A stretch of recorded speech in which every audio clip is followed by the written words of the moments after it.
Fala pessoal, aqui quem fala é o Vini, sejam bem-vindos a mais um vídeo, e esse é mais um vídeo de resultados, dessa vez para trazer cada um dos resultados do UFC Casa Branca, o UFC Freedom 250. Já fiz 2 vídeos falando das 2 principais lutas, das 2 disputas de cinturão. Se você não viu ainda, termina de ver esse vídeo e depois você assiste cada uma delas, as minhas opiniões do que rolou. Deram 2 azarões, né? Mas enfim, vamos lá. Primeira luta da noite, categoria peso pena. Tivemos o Diego Lopes, brasileiro, vencendo o Steve Garcia por nocaute no segundo round com 2 minutos e 42. Aqui eu tava com azarão, né? Eu achava que o Steve Garcia venceria e o Diego, mais uma vez, me provou errado, tá? O Steve Garcia tava bem na luta, né? Conectou inclusive muito mais golpes do que o Diego, só que ele cometeu um erro gravíssimo. Ele foi para trocação franca com o Diego, que eu já tinha dito. Se for para trocação franca, se for para a área da trocação onde o Diego é mais perigoso, vai se lascar. O Steve Garcia é um cara rápido, alinhadinho, preciso, então na calma, no jogo ali mais estudado, que é o que ele estava fazendo, ele era superior. Mas ele tomou uma mãozada e aí quis entrar no concurso de macheza, vou devolver, entrou na trocação franca e fez tudo o que o Diego precisava. E o Diego, com o seu punch surreal, derrubou, apagou, nocauteou o Steve Garcia de forma brilhante. Então o Diego, mais uma vez, entrega performance, entrega entretenimento e entrega também QI de luta. Afinal de contas, ele estava assim tomando um certo prejuízo. De novo, ele conectou 24 golpes e tomou 47. Então, não estava boa a situação para ele. Mas o que ele fez? Ele levou a luta para o caos, ele levou a luta para a trocação franca e o Steve Garcia caiu como um pato na trocação franca, no jogo e no chão também. Afinal de contas, acabou sendo nocauteado. Então, é isso. Mais uma vez, o Diego prova que não adianta só você, às vezes, ser um pouco mais alinhado, ter um pouco mais de controle da distância, não sei o que lá. Tem ingredientes a mais, além da parte técnica, né? Você tem ali o coração, a agressividade, a coragem de ir pra cima e fazer uma trocação franca, uma roleta russa. E se tem um cara especializado nessa roleta russa, nessa doideira na trocação franca, é o Diego. Ele tem queixo e ele tem punch. Se você entrar no infight ali, na média pra curta, e brincar de vamos trocar golpe, é muito difícil ganhar do Diego. Então, de novo, para mim o Steve Garcia, quando tava no joguinho dele, tava bem. Quando cedeu ao concurso ali da macheza, ele se lascou e ainda bem, porque o Diego conseguiu a vitória. Então, luta sensacional. Aliás, todas as lutas do evento foram nocautes, tá? Se você não viu nenhuma luta, vale a pena quase que assistir todas, né? Porque todas foram legais aí. Enfim, segunda luta da noite, categoria peso médio, tivemos o Bonico contra o Kyle Daukaus. Quem venceu foi o Bonico por nocaute. No primeiro round, com 4 minutos e 34. Bonico bem na trocação, né? Conseguiu ali sua queda, conseguiu um bom controle por cima. Aí o árbitro olhou e falou, bom, você tá numa posição dominante, até que tá se mexendo, mas eu vou mandar vocês levantarem. Não entendi. Aí mandou levantar e o Bonico, ao invés de se prejudicar com essa decisão, o que seria horrível pro árbitro, ele trocou e conseguiu o nocaute. Então, pra mim, né, já tinha falado, a luta que eu menos esperava, assim, meio sem sentido, mas o cara quer botar o Bonico em tudo que é lugar, né? Enfim, pelo menos foi o nocaute ali no primeiro round, não ficou aquela luta amarrada no chão. Então, a decisão, embora vem do lado esportivo, não faria sentido mandar levantar ali pra mim, né? Eu acho que não tava tão parado assim. Pelo menos a luta acabou por nocaute ali. Então teve um lado positivo. Depois, no peso leve, tivemos o Maurício Rufi contra o Michael Chandler. O brasileiro Rufi venceu, como esperado, por nocaute, como esperado, no primeiro round, como esperado, com 4 minutos e 29 segundos. O Rufi ficou fazendo seu jogo, né? Ficou na distância, fintando, né? Aquela base bem aberta ali, bem esperto. O Chandler até que tava lutando bem, tá? Dentro da medida do possível, tava jogando alguns golpes perigosos, tava tentando clinchar, tava fintando, né? Ameaçando algumas quedas. Então, ele tava fazendo um jogo que, na minha opinião, até que era o ideal. Era simular a queda, fintar, até para facilitar a trocação, se possível até derrubar, enfim, realmente enquadrar. Então, ele tava fazendo um joguinho até que interessante, tá? Mas em determinado momento, próximo da grade, parece que ele deu uma torcida ali no tornozelo, sei lá o que aconteceu, mas ele sentiu o pé, né? E aí ele começou a ficar coado, começou a girar, começou a não ir mais pra cima como tava indo, enfim, ele ficou meio estranho ali. Não sei exatamente o que aconteceu. Eu estava em live, né, e com o som da luta mutado, porque não pode vazar por direito autoral. Então eu não sei se falaram, se comentaram, não sei o que aconteceu. Estou gravando logo em seguida do evento, mas o que eu percebi foi isso, né? Na verdade, foi o Caio e o Pinheiro que estavam na live comigo que perceberam mais, né? Porque eu estava mais preocupado em meio que narrar o que estava acontecendo. Mas é isso, né? Ele sentiu o pé ali, ficou mais na grade, e aí o Rufi foi brincando com a comida, né? Ia lá, dava um chute rodado e tal, pensava, calculava, enfim. enfim, ficava até... Tem tantas opções de como ele podia nocautear, como ele podia bater. Acho que ele ficou pensando qual highlight que eu vou querer, né? Então ele ficou escolhendo ali e foi só pá, capitalizando e é isso, né? Chandler foi obliterado como esperado. Então é o que eu tinha falado no vídeo pré-evento, né? Muitos grandes favoritos que tornavam as lutas até que, de certa forma, previsíveis. Até aqui, tudo que as bolsas colocavam, né, para acontecer. O Diego, o Bonico, o Ruff. E agora a gente vai para os pesos pesados, onde tivemos o Josh Huckett contra o Derrick Lewis. Mais um grande favorito venceu, que foi o Huckett. Ele nocauteou no segundo round com 4 minutos e 9 segundos. Aqui a gente teve 86 golpes conectados pelo Huckett e apenas 7 para o Derrick Lewis. O Huckett fez o que deveria fazer. Ele, desde o início, evitou a distância do box contra o Derrick Lewis, que é bem mais pesado que ele, bate mais forte. Então ele usou chute, ficou na distância. Quando colocava soco, era aquele soco assim de toque, pum, sai bem rápido. Então ele evitou entrar no jogo do Lewis. O Lewis, como a gente sabe, né, deu 1 minuto e meio, o cara já tá cansado, né, e o Huckett não só ficou na distância ideal da trocação, como colocou 2 quedas também ali em jogo. Teve também tentativa de finalização, que na minha opinião ele encaixou, ele poderia ter finalizado, mas sei lá porque ele não quis. Então o Huckett fez o que as bolsas esperavam, né, evitou o forte do Lewis, que é um só, que é o punch, e colocou o wrestling para jogo, colocou uma trocação variada, uma trocação cautelosa, e botou muito volume e, assim, sinceramente, fez o que quis, né? Parecia o Ruff com o Chandler, ele ficou escolhendo ali como que ele ia nocautear, até demorou mais, mas de novo, nitidamente, poderia ter nocauteado antes, poderia ter finalizado na finalização que ele encaixou. Então, assim, parece que ele quis mais, curtiu o momento ali, deu uma enrolada desnecessária, porque assim, a finalização tava esticada, era só ele levantar o quadril ali, forçar, ele ficou olhando pro lado e tal, sei lá, né? Acho que ele queria mais nocaute e não finalização, sei lá o que aconteceu. Mas é isso, né? O esperado. O Trump quis botar o Derrick Lewis ali, a gente sabe, né, sobre o histórico do Derrick Lewis, já falei várias vezes, é um cara que é fraquíssimo, né? Só tem punch, o que, beleza, torna ele perigoso, mas é isso. Quando pega um cara que tem wrestling, um cara que tem uma trocação variada, um cara que é inteligente, enfim, como o Huckett, dá nisso aí, né? É uma surra e o Derrick Lewis, até em certos momentos, passa uma vergonha, né? Ele dá as costas, tá no chão, fica igual uma tartaruga, parece que não tem perna pra afastar, não tem...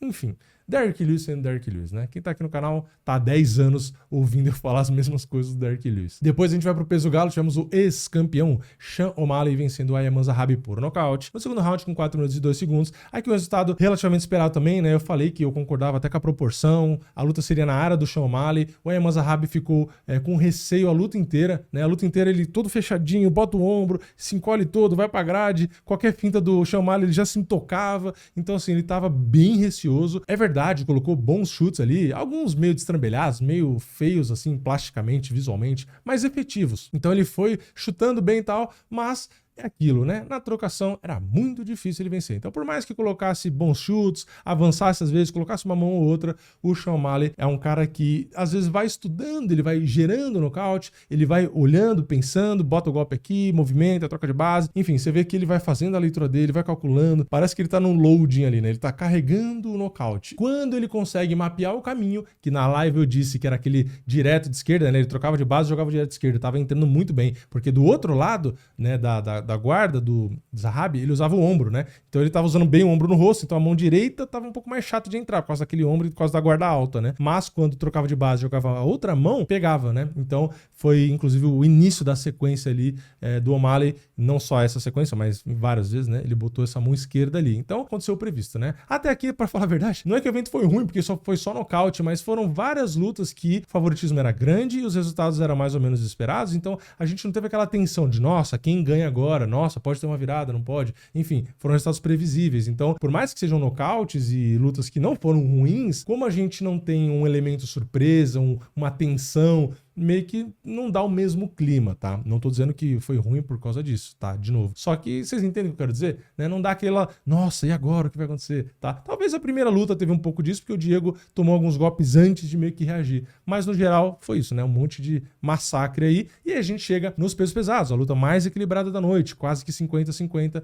Nas bolsas, a gente teve o Ciryl Gane recepcionando o Poatan para fazer a sua estreia nos pesados, valendo o cinturão interino, e o Ciryl Gane nocauteou no segundo round com 1 minuto minuto e 27. Aqui a gente teve, de fato, aquele medo que a gente tinha da diferença de velocidade, tá? O Poatan conectou apenas 12 golpes, tomou 54, e não só ele conectou só 12, como se a gente for pegar ali golpes na cabeça, tá? Ele conectou apenas 3, então realmente foi um número muito baixo. Ele, inclusive, tomou um knockdown e o knockdown foi de jab, tá? Não foi de direto, enfim, foi realmente um knockdown, um golpe que impressionou, né? Porque, de novo, por mais que o Gunny troque de base, às vezes o jab seja com mão forte, enfim, independente disso, o Poatan tem um bom queixo. Então, não era tão esperado que ele ia cair pro jab. E muitas pessoas chamam o Cyril Gane de mão de alface, de mão de travesseiro, de não tem punch, mas isso... De novo, eu falo, ele não tem o punch do Pavlovich, ele não tem o punch do Ngannou, ele não tem o punch do Tom Aspinall, ele não tem um punch, porra, sei lá, de vários caras do peso pesado ali, mas ele é um peso pesado, né? É um ser humano de mais de 100 quilos com uma luvinha, então o jab se encaixa, é realmente suficiente para derrubar. E foi o que aconteceu, então ele trabalhou bem os chutes, tomou um chute ou outro ali, mas evitou vários também, então ele fez a luta que, se o Poatan tivesse talvez realmente mais parecido com ele no meio pesado, um pouco mais rápido e tal, talvez, né, a gente tivesse outra história ou uma luta mais longa, mas enfim, infelizmente, quando o Poatan tentou andar um pouco mais pra frente ali, no final do primeiro round, até começou a parecer que tinha mais caminhos, mas não foi suficiente. Enfim, o Gane no início da luta, como eu falei, tem muita movimentação, tem ferramentas para cortar o seu avanço, que foi o que ele fez. Então o Poatan não conseguiu enquadrar, colocar o jogo dele, botar aquelas sequências boas. Teve dificuldade e, enfim, é isso, né? Não tem muito o que falar. Depois eu posso fazer um vídeo mais completo, trazendo detalhes, mas infelizmente é isso, tá? Não foi, na minha opinião, uma boa performance. Como eu falei, estatisticamente, se você olhar, tomou muito mais golpes, não conseguiu se impor. De novo, uma luta que acabou no iniciozinho do segundo round. Então, pra visão que todo mundo tinha, mesmo as bolsas e tal, não é um resultado positivo. De novo, a expectativa era de uma luta 50-50 e ela acabou no segundo round por nocaute, onde o Poatan tomou um knockdown de jab e conectou só 3 golpes na cabeça a luta inteira, tá? Então, pra gente, pros brasileiros, pra quem torce pro Poatan, realmente não foi muito positiva essa performance, mas é aquilo, né? Era um teste, né? Era uma ideia, podia dar certo, infelizmente não deu, e vamos ver os próximos passos, né? Se ele quer continuar, se às vezes ele vai vir mais leve pra próxima, ou se ele quer de fato descer, porque lá ele tava realmente reinando e ele pode aumentar a quantidade de defesas, enfim, não sei o que ele vai fazer.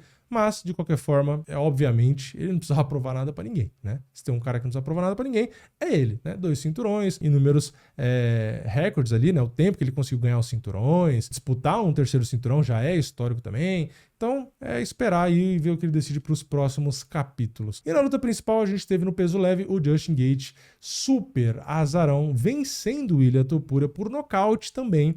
No intervalo do 4º para o 5º round, foi ali uma paralisação do próprio corner. O médico quase parou a luta do 3º para o 4º, mas aí do 4º para o 5º, o próprio corner acabou parando a luta. E aqui a gente teve o Justin Gaethje passando um perrenguezinho no segundo round, porém, ele, desde o primeiro round, machucou um dos olhos do Topuria. Depois, no decorrer da luta, ele machucou o outro olho, começou a inchar muito e o Topuria teve muita dificuldade. Por quê? Quando ele enquadra, que é o que geralmente ele faz, e bota combinação de boxe, ele fazia isso. Enquadrava, botava a sequência de boxe. Porém, ele não conseguia acabar com a luta. Ele teve uma grande oportunidade no segundo round, não nocauteou, no fim também não finalizou, perdeu várias oportunidades, montou, pegou, enfim, várias posições de muita vantagem. Mas ele não acabou com a luta. E aí, quando é um veterano, você não acaba com a luta, a gente sabe o que acontece, né? Então, ele, apesar de conectar bons golpes, muitos golpes no corpo do Gaethje e tal, o rosto do Gaethje não ficou tão machucado, tá? Então, mesmo que fosse pra uma decisão, tava complicado, ele tava muito machucado. Aí aquilo, incha o olho, atrapalha, sangra, né, dos dois lados ali, o sangue pega no olho, também atrapalha. E não só isso, o Gaethje foi muito inteligente. Ele usou chutes altos, usou muito bem a mão da frente, isso foi o principal. Ele é nitidamente bem maior do que o Topuria, então aquela mão da frente estava machucando, o Topuria estava com dificuldade de se aproximar.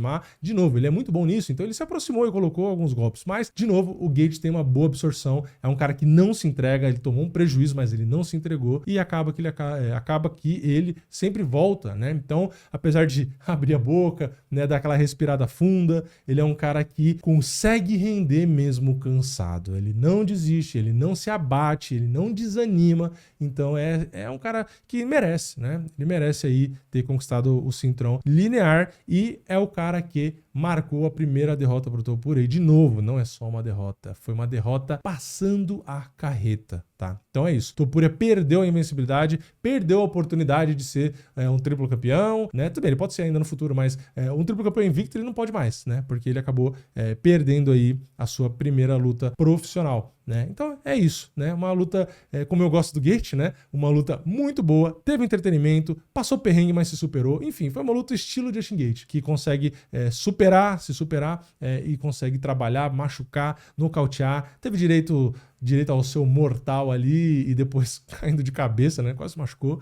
Mas é isso, é um cara, no final das contas, americano, que venceu a luta principal no UFC Casabranca. E não era uma luta, dá luta pra um americano aí pra ele ganhar fácil. Não, não. Deram uma pedreiraça pra ele. O Gate pagava mais de 5. E mais uma vez, ele fez o que ele falou que ia fazer. Provar que as bolsas estavam erradas, né? E estavam. Contra o Pimblet, as bolsas colocavam ele de azarão. E ele venceu também. Só que naquela eu acreditei nele, tá? Nessa aqui eu achava que não ia dar, mas deu. Então, é isso. Justin Gate mereceu, deu show, fez jus, né, a oportunidade que ele recebeu, né? Conseguiu ali mais uma vez entregar uma lutaça. Ainda não saiu nos bônus, mas muito provavelmente ele vai ganhar bônus. E é isso. Esse é o Justin Gate, tá? Esse é o Justin Gate. O maluco é embaçado. Quem diria, né? Assim, ganhar do Topuria, a gente podia até pensar, né? É uma mão, vai que entra, MMA, mas judiar do Topuria na trocação. Ele fez o Topuria tentar queda porque ele tava apanhando muito. Então, assim, cara, acho que nem o Justin Gate, nos melhores sonhos, sonhava que ia ser desse jeito. Ele arregaçou a cara do Topuria. Então é isso. Justin Gate, brilhante. Eu já era meu lutador favorito aí de assistir por entretenimento, mas, cara, ainda mais fã, né? Não tem como. Ele pode perder o cinturão na próxima, pode aposentar agora se ele quiser. É um cara histórico, não tem como. É futuro Hall da Fama. É muito entretenimento, muita qualidade. Porra, e venceu um cara que nocauteou Holly Charles